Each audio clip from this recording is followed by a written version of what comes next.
Hello Bangladesh, recently দেখতে পাচ্ছি বিএনপির হয়ে নির্বাচন করব, জনগণের সেবা করতে চাই। এবার ফেসবুক লাইভে এসে সবাইকে অবাক করে দিয়ে একই ঘোষণা দিল সাকিব আল হাসান, যা মুহূর্তেই ভাইরাল। দর্শক, কোটা আন্দোলন এবং এক দফা দাবিতে শেষ পর্যন্ত পদত্যাগ করে দেশ থেকে পালিয়ে যেতে বাধ্য হন সাবেক প্রধানমন্ত্রী শেখ হাসিনা। আর ক্ষমতার এই রদবদলে নিজের এমপির পদও হারিয়েছেন সাকিব আল হাসান।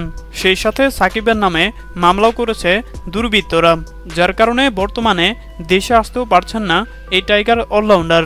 আর এবার হঠাৎ ফেসবুক লাইভে এসে সবাইকে অবাক করে দিয়ে সাকিব আল হাসান বললেন, কোটা আন্দোলনের সময় চাইলেও শিক্ষার্থীদের পাশে দাঁড়িয়ে কোনো কিছু বলতে পারেনি। সেই সময় সরকারের বিরুদ্ধে কথা বললে এমপির পদ হারিয়ে যেত। হাজারো শিক্ষার্থীদের রক্তের বিনিময়ে দেশ নতুন করে স্বাধীন হয়েছে। দেশের সাধারণ মানুষের সাথে থাকতে চাই, তাদের জন্য কাজ করতে চাই। আর তাই তো সিদ্ধান্ত নিয়েছি এবার বিএনপির হয়ে নির্বাচন করব। হ্যাঁ দর্শক, আপনাদেরকে বলছি, সাকিব আল হাসানের এমন মন্তব্য আপনারা কেমন চোখে দেখছেন জানিয়ে দিন আপনাদের গুরুত্বপূর্ণ মতামত আমাদের কমেন্ট বক্সে। ধন্যবাদ।